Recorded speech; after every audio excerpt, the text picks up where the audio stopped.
In this video, I'm going to be explaining you everything you need to know about Necromancer, how to counter him, what are the best attacks, and everything. So watch the video till the end because this is the best Necromancer guide you need.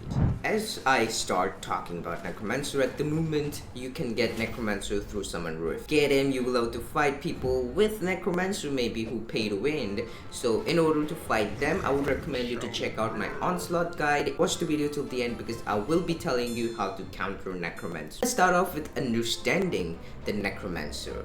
Necromancer tower is just as it is in previous game. When it kills an enemy, spawns in a skeleton on opponent's side, which it will have to deal with. According to the HP, the skeleton is spawned. So high HP enemy is turned into a skeleton knight, and a low HP enemy is turned into normal skeleton. For his abilities, first ability lets him spawn in a Death Rider, which was really OP before this update. Through this update, Death Rider has been nerfed, kind of. Well, he can now be turned into a sheep through polymorph. So in long-term gameplay, Necromancer is not going to be viable. In early arenas, polymorph isn't available. That's the place where you may find him too much overpowered, but in late game, he's not going to be that much great as he is. So from S tier, he has definitely dropped down to something low A. For his second ability, you can use it just for turning a lot of swarm enemies into a skeleton at the same time, or poisoning just enemy, cursing them or something like that. It's just an alright ability. I don't think it's too powerful or anything, but it's still great to have it. That's everything about the Necromancer tower, but now let's take a look at few of its deck and I'll explain you how I like to use that deck too, so you can understand what my perspective is going on with Necromancer. This is especially an Onslaught Necromancer deck. This will work especially well in Onslaught. I wouldn't recommend you to go with this deck in normal matches because it's not going to be great against the dragons. Yet Necromancer deck in Onslaughts with this combination is something I really prefer to use. With it, I usually start with placing my Necromancer at a position where he can attack enemies and get them converted into skeletons as soon as possible in early waves, and Royal Archer at a position from which it can actually attack on multiple places. So get a place like that and it will be very much fine. As for Allura, you just know how to use her. If you don't, you can check out my Allura guide, how to use her. There are great tips for Allura which will change your gameplay of using her, to be honest. Make sure you check it out if you don't know about it. But this is how I usually use this deck. I use barracks for the purpose of just stalling enemies at a location from which my artillery will be able to do splash damage and get enemies to a low health. It's not guaranteed that Necromancer will get that kill, but the chances are high that Necromancer might get that kill and convert that enemy into a skeleton on opponent's side, which will just end up making the opponent more pressurized.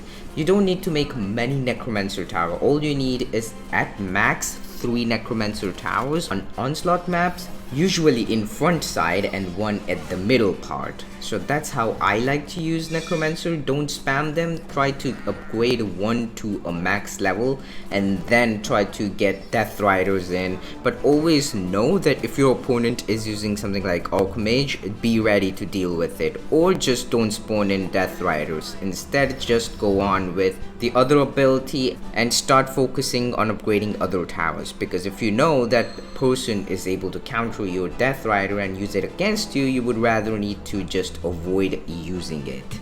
Here is another deck which I love to play. This is for the normal matches, the actual trophy road matches to say the least. I use Deirdre, Allura. You can use any hero. If you don't have any each of it or something like that, you can just replace both of them. But here is the best deck. You start off with a Necromancer or a Musketeer just right off the bat.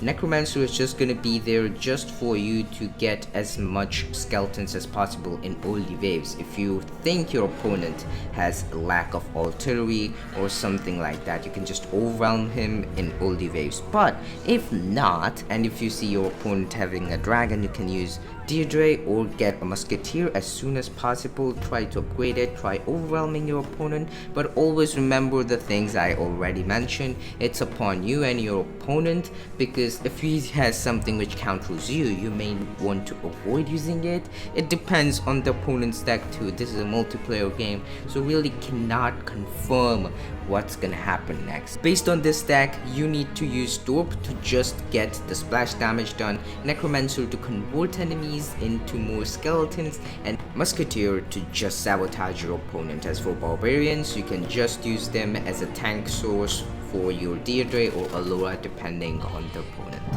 Oh well, call this a troll deck, but this is a spawner deck which I created and it phenomenally works for some reason.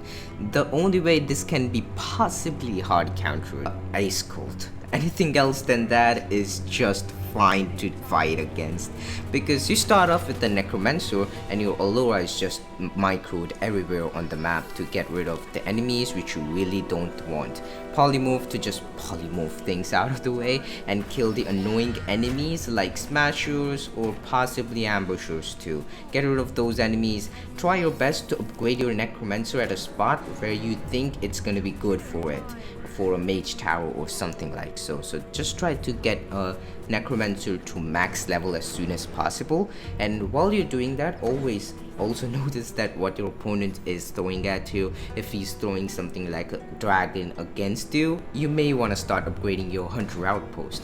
So the basic thought of this deck is to use Allura or Beresad, depending on what you have unlocked. If you're using Allura, you need to get rid of the enemies as soon as possible so you can get that extra gold ASAP.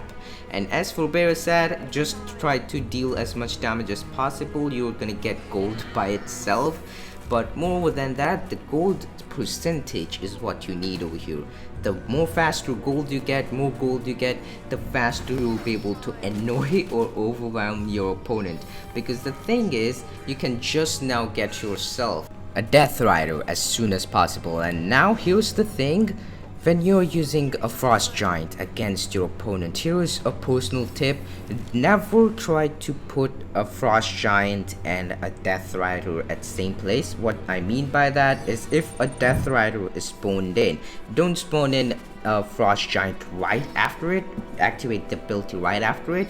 Give it a little bit of time, let them split up, and then use the Frost Giant ability. So both of them will have different timings of getting into opponent's side, which would not only make your opponent get a bad value of a polymorph, but also avoid yourself from getting yourself in a situation where you might have just gotten himself such a big polymorph value. So if opponent is smart enough and all of those situations are happening, this is what you should do. Same goes for the Hunter Outpost. When you're using Hunter Outpost as a spawner, let's say, it has the best raw DPS in the game, so getting it in Olive might help you against the magic type enemies too, especially in enemies from Stormcloud Mountains, I would consider. So consider yourself, if your opponent is facing any difficulties in taking care of flyer enemies, you may just want to max it out as soon as possible, you know. So this is something which depends on each of the match. You cannot really predict the outcome of any match, because if a player is good enough, he might even able to hard counter it. So remember all of the tips I gave you from this video. Just build and play according to all of those things and you will be all fine. This was everything I could tell you out of all the possible decks I could think of. These are the ones which I find the best, especially the last one. Now let's take a look at how you can counter Necromancer, because once you know this, Necromancer is going to be so much easier to deal. Now here are a few countering tips for Necromancer. This is a deck which I love to use against the Necromancer, I would consider. So the reason behind putting Musketeer in, it's just for dragon purposes, to say the least. There is nothing involved with Necromancer, but it's an overall deck for all kinds of situations, so I usually use this deck. You may swap out the normal Darwin Artillery with the Ice Druid, depending on how you can play. If you are confident enough that you won't be suffering against magic resistant enemies, consider getting it. If not, Darwin Artillery is really good, trust me. As for Archmage, He's just for purposes at choke points. He's good in all the parts of the map too. You can just place him there and get everything reversed Uno. Really fun to do, you know. You can just reverse Uno your opponent. As for Necromancer counters, the best towers which counters Necromancer are any kind of artillery form I would consider. Now polymorph is also part, so in late game situations you can use polymorph to counter it. In early games, a tower which can counter Necromancer a little bit well enough is Dwarven Artillery and the normal mage. Yes, you might be shocked, but this is what it is. It can counter it pretty well enough, so consider using that too. It's going to be pretty much fine. So this was everything you needed to know about Necromancer. Consider subscribing, go and check out my other videos, and until there, keep on rushing.